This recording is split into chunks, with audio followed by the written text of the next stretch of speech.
Hello and welcome to Elvenhome, and as you see from the running session, there is now power to every part of the track. Quite a lot of work was done underneath the layout over the last 4 weeks, I suppose. I thought being retired would help with getting the layout done, and it was. So I'm not going to spend too long because you've got that running session. I've got something else that I want to put on the end of this, which allows you to have a better look at all the engines. But it is really nice to see engines out on the layout, and all of the engines you can see in front of you can all be made to move. They're all now under control. The main thing that I said I would have to do last time round was finish wiring the point motors, which all sit underneath this board here, and then wire them into their respective switches. That I did. I had 5 point motors left to do, and that would have meant also crawling around underneath the layout. And as you get a bit older, it's much harder to do. Your mind still thinks you can do it, your body tells you you can't, but I found the perfect solution, which was to get a 17-year-old to crawl around under the layout. And I'll put up about here a picture of my nephew Mitch Broome, who is also a YouTuber. He's just trying to get his channel off, so I'll put a card up shortly. If you're into gaming and want to follow him in his gaming, you're very welcome to have a look at his site. But it was extremely useful. He did 5 points, hadn't done much wiring before. He did 5 points, all of them worked perfectly, and wired them in underneath as we were testing them, which saved me an awful lot. I sat here for most of the day directing, which seems to be a jolly good way to do model railwaying if you can manage to pull it off. But all the points are in, the track is now down, the middle board that I was just pointing at is down as well as far as I'm concerned.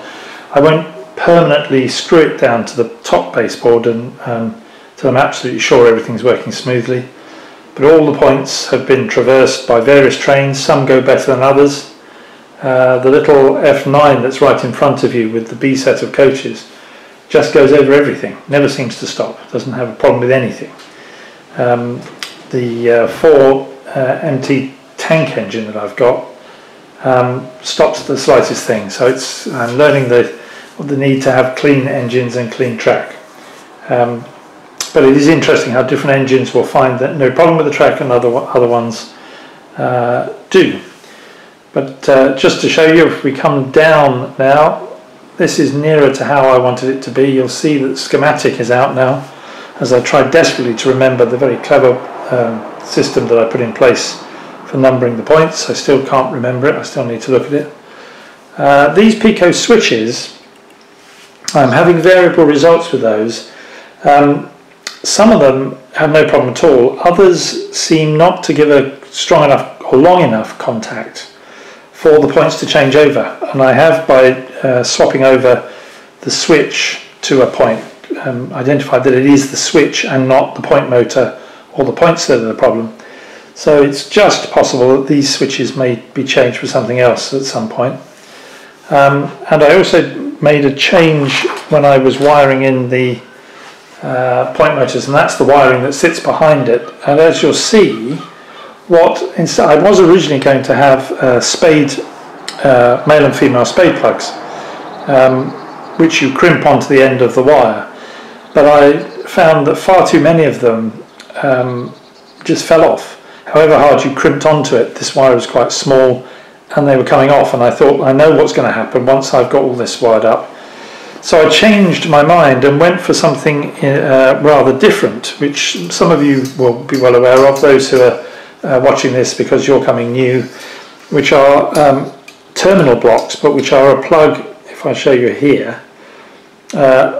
Usually with a terminal block, both of these have screws in, and you put the wires in both sides and that hooks it together. With these ones, which are a plug one, the wire just goes in one side, as you can see from each one of these, and then you have a 2-prong plug which you plug into the other side, and that makes your connection. And it seemed to me that that would be a much neater way to wire in the points that sit, about 18 of them I think, that need to be wired in that way.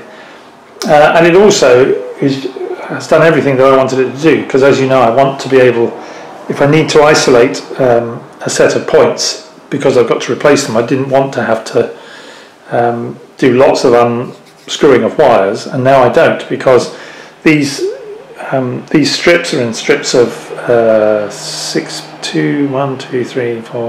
plugs, and in fact they're cut in half, so that, because I couldn't actually get them to go, if I pull these out, so they're done in blocks, as you can see there, and that, so if I need to make a change, although I'll have to unplug all the blocks, that will free this board to come off without needing to unhook wires from the switches and the rest. And similarly, if I need to change a switch underneath there, I don't need to do anything other than two sets of wires that are coming up. So the wiring's been done. I've started to put buildings back on, as you can see, and I think I've changed my mind how I'm going to lay out the housing, which is over here, if I come in a bit closer, because I think this kind of properties, I was originally going to have them with a green, they would be in a kind of U shape, with a green at the back, which would be a drying green. But actually, thinking about it, when these properties were built, land would be at quite a high premium, and they were not about to give green spaces to the railway workers. They do some good for them, but not that much. And I think it would be much more likely that this would be a row of terraces, back-to-back terraces, which is what that will look like.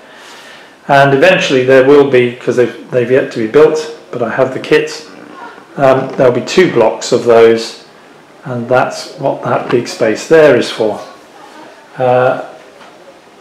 So things are coming on. Not everything's been a success. I'm sorry to say that my turntable, which has an engine on it, absolutely refuses under any circumstance to work, despite the bodge that I did last time round. So I need to have a think about what I'm going to do there, to get power into it and then to be able to use it. It may be that I need to just get a new Pico kit. Pico, I saw, are talking about bringing out a motorised version at some point soon of that turntable kit, so that it's a newer version of the kit. So I think what I might do is just leave that there and wait until the motorised version appears and see if I've got enough space to be able to put a motorised version in there. I mean, I wouldn't mind if I had to drill into the baseboard to make the space, I could do. That just comes straight out that turntable and gives me access to that end of the board, so fitting new tracks and droppers and things will not be a problem. And that's pretty much it. It took a lot of work to get all that wiring done, but the good thing now is that that is done, and we can start thinking about laying out the area which will be to the left here, which at the moment still has track to be laid, because where that big white expanse is, and a bit further on, will need to be filled in at some point, because that's where the brewery sits and that's where I'm going to have some sidings. Originally there weren't going to be many sidings, but I don't know whether they may grow in. I may go back to an earlier plan I had, which had more by way of goods sidings, because I've got the motive power depot, and that's fine, but actually places for marshalling goods wagons are precious few, and given that goods would have been a major part of any railway at the period that I'm set for, I need to think about that. Although there will be an extensive goods yard now up on the raised section when that's finally built, which will go over here. Now that, obviously there's nothing there at the moment, but there will be a raised section sitting over the large part of this big curve, and that may well have more by way of goods for marshalling. And because it will sit up high, I'll be able to put point motors in that shouldn't foul engines running underneath. A little bit of editing there, because in the previous take I went completely off my nut. Completely forgot what I wanted to say. So, where was I? Yes. The thing next to do is to move, I think, to try and do some of the scenic work that I've not done much of. There's been a little bit of painting, but that's about as far as it's gone so far. Because what I think I would quite like to do is get the branch line pretty well sorted, not least because it being over the back, it'd be quite good to get that out of the way before we try and do anything ahead of it. And particularly this end of the track here, where the branch line starts moving up. Need to get the cork down and the track permanently fixed. I want to have a slightly raised embankment behind the branch line track as it goes up.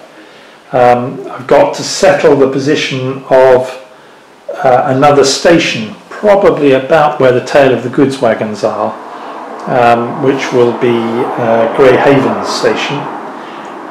Sharky's End is already stuck up at the end of where the line currently terminates, and the final stop on the line is High Elven, which it still will be, even though there's going to be much more industrial feel to that end of the line than perhaps originally intended, where it was going to be a nice chocolate poxy village. But the more I think about it, the more I think you simply wouldn't waste your money putting a railway up a steep incline just to be able to take a few people for a cream tea.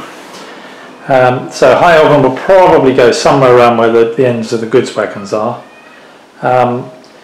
and that will then also leave me to just think about how I'm going to fill in, once I've got the houses all in, what else is going to go in to the layout once it's done. But I think that's pretty much everything for this month.